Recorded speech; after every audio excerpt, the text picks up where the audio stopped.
Neither one of us is saying that racism doesn't still exist. We know it still exists. Not. Yes. Especially against white people, if you really want to get into it. I do not think that we deserve reparations for slavery. I was never a slave in this country. And I think that the idea, if you think that you're going to get more than $200 from the government, okay, this entire debate is just, it's a joke, okay? It's never going to happen. Do you think that we're the only group, I'm just going to ask you this question, that has had something awful happen to them in this country? What about the Jewish people? Should they get reparations for the Holocaust? I do not believe that white privilege, which is based upon the color of your skin, exists. Black Americans do not know how to resolve basic conflicts. Everything has to turn into a fight. I hate you forever. You got to draw lines. It's like you're this gang or that gang.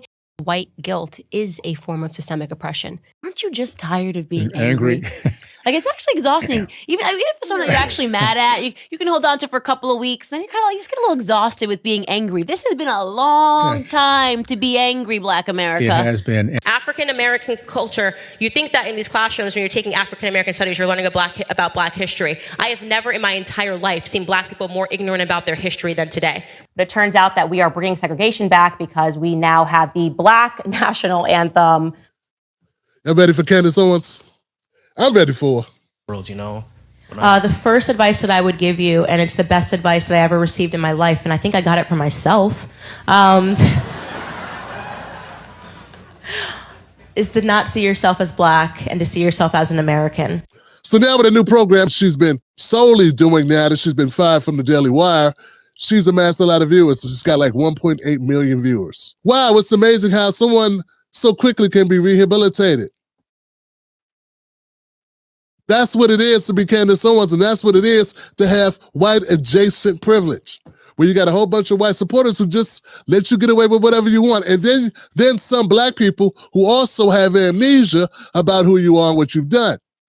Then we got people like me, old man Tim Black, who won't let you forget what you've done because what you did, you were so proud of it while you were doing it. I gotta tell you, when I found out that my show was canceled, I was really sad. Then I remembered, wait a minute.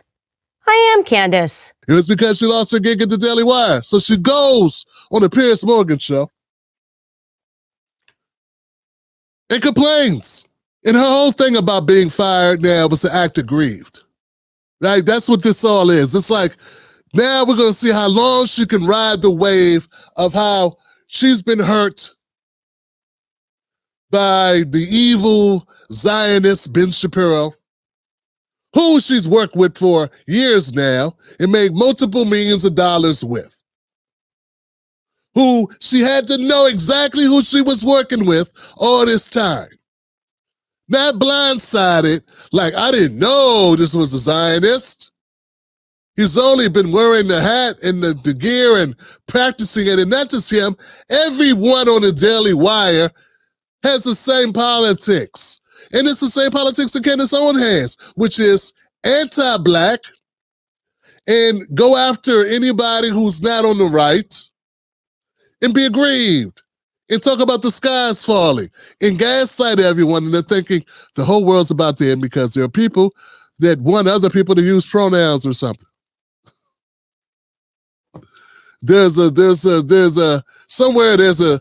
person, a drag queen reading a book to kids somewhere. So the whole thing since getting fired is to act aggrieved about people she worked with who treated her badly. I can't stress enough how Owens knew all these people, man, for years. You know, you don't get to pretend not to know what kind of man Ben Shapiro is when you freaking work with him for multiple years. You can't pretend what kind of man Charlie Kirk is, or what type of organization Turning Point is, or what your message was with Turning Point, and all this other stuff. You can't pretend it wasn't you putting all the content out and throwing it in our faces for years. Almost 8 years, Candace Owens has been on a run of telling the world how bad the Blacks are, and how she's ashamed to be Black with these Black people, and how these Black people are destroying America, and what's wrong with Black people. That's been her thing. That's been her shtick. It's been anti-Black, right-wing, smug lunatics and annoying, punchable-faced right-wing jerks like that guy, whatever the guy, and the other guy, and the other guy, and all of them. All of them. Not a cool bone in the body, not a honest one out of all of them. Now, Owens has been on her tour of I've been treated mean by people. Her consultants and her team have carved out the way forward for her, being I'm a victim of these people. And I'm here to say Candace Owens is no victim of anyone. In fact, Candace Owens has created victims. Candace Owens has turned into the ultimate victim, yet this is what she and the entire Daily Wire, the theme of most of their coverage about black people. And you're violent, you have a horrible culture, all this stuff. That's been her talking points. So the same people she's been dumping on, the same people that she's been calling all these names, the same ones she's been classifying, is having all these internal problems that are all our own doing. And if only black people could get out of black people's way, everything would be fine. Now she's coming back to those people, and unfortunately, the greedy, self-serving people who proved to be exactly who I said they were years ago are the same people that buddy up with her. And don't hold her to account for any of the stuff that she said for years. We're not talking about somebody made a bad video here or there, spoke out of class a couple times, got it wrong a couple times. We don't talk, that's not what we're talking about. People do that. People make bad calls. People think they have the facts and then they don't have the facts and then they got to go up and clear up the facts. Candace Owens has never once apologized for bad calls on George Floyd, Breonna Taylor, Ahmaud Arbery, or the host of other black people that are dead, who she trashed, and not just trashed on her own channel, went on larger networks, funded, built, and propelled by Zionists and white supremacists. That was a choice, and she didn't just do it as a concerned citizen. She did it to the tune of millions of dollars that she put into her pockets. There are people that consider themselves these, or who are considered for one reason or another to be upstanding individuals, and they've given her a pass and they won't put out a critical piece of content at all. The furthest they'll go is they'll say, there have been things that Candace has said that I've disagreed with in the past, but like any other thing, a broken clock can be right twice a day, and I agree with this. And then they proceed to pretend that everything else that she's done doesn't exist. Candace Owens has used her blackness, her skin tone, to make herself the poster child for dumping on black people. Name another person in the last 5 years who has been more outspoken at taking hits at the black community, at black people in general. Name somebody.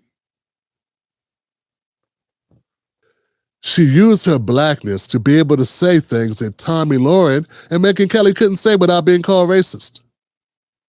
Candace Owens used her blackness in order to shit on black people without as much retribution, and the only people that could complain were black people. And since we don't have any power to get her kicked off anything, she wasn't on a black program. She wasn't on a black network where we could voice our opinions and get her ousted or any of that shit. She was able to continue to do it. She would make whole posts out of the blue, dumping on things like Black History Month, Juneteenth, and any other deceased black person who was killed by cops, except for one, Philando Castile. That's the only black person she ever said anything remotely honest about, or even fair about. So now she's running around on these platforms and she's complaining about, oh my God, the evil Ben Shapiro. Oh no, the evil Zionist movement. You know what? Time for a little truth, Candace. Somebody's got to tell you. Welcome to Tim's Truth Cam. You know, I know there's some black people who are so interested in making money, they never tell you this, Candace, but you are not anything other than a tool. The job that you've done over the last few years has proven exactly who you are. It speaks for you. there are some people in the Black community that aren't buying it. And I think you realize that when you stop going on Black programs. You just said, hey, I'll just have Black people come on this program.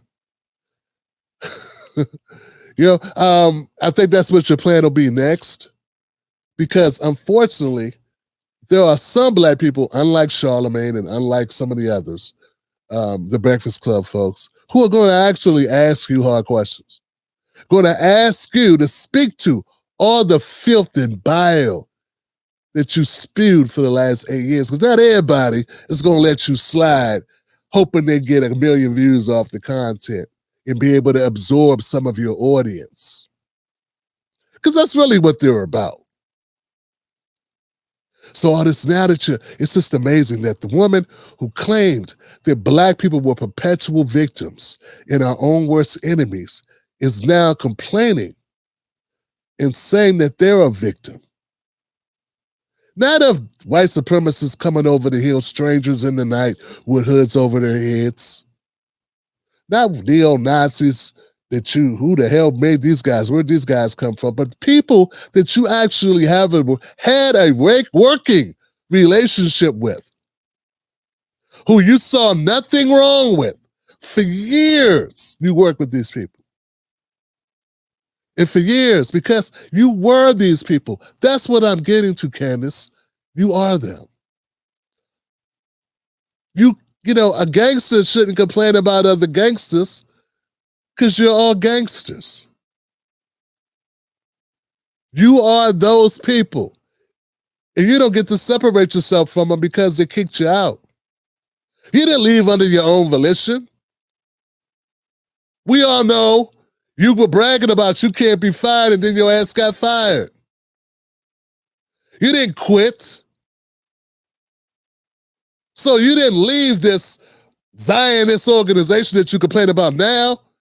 You didn't do something out of moral principle, stand up and say, hey, I got to get out of here. I don't like the way they're covering this. I don't like the way these people are treating Palestinians. You didn't do that. And you damn sure would have done that for Black people. In fact, you were leading the march on criticizing Black people for all types of erroneous, dumb, stupid shit. And never once did I see you correct the record. Never once did you even have to speak to it. Well, I, for one, sit back and I laugh when I watch you pretend to be a victim because you're not a victim. You are a victimizer. That's what you are. Have you no shame at all, sis? Like, really? No shame at all. How dare you invoke your grandfather's name as if that gives you some type of credibility with Black people or something, he was a sharecropper. As if that has something to do with you. You be the first one to say, I don't have a right for reparations because I didn't work, I was never a slave. Totally omitting the fact that it has nothing to, it's not just slavery, it's lineage. And totally omitting the fact, we're also talking about Jim Crow that's extended all the way up into the 70s. So you would omit that though. You would not include any of that. You would be the main one talking about, hey, you can't take credit for other people, and this is where we are in America now. And you need to, you need to stop, and lazy people want something for nothing. And that's what you want. Black people want something for nothing and for something they didn't even go through. But you want credit for your pop and him working in the sun as a sharecropper.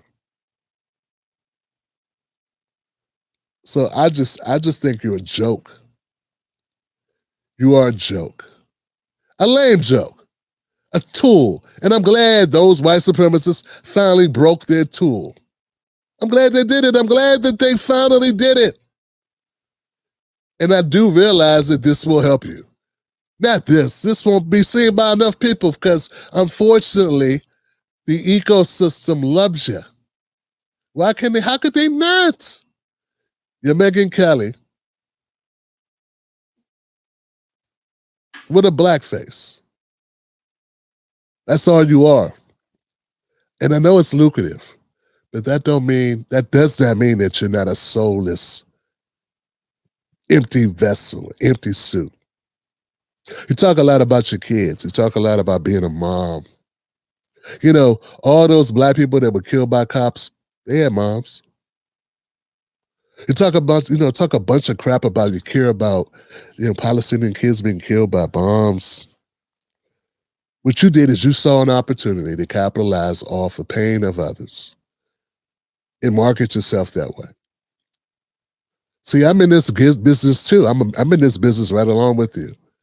Unlike these lying morons who hope to align with you, some of which who were dumb enough to actually come out and say it.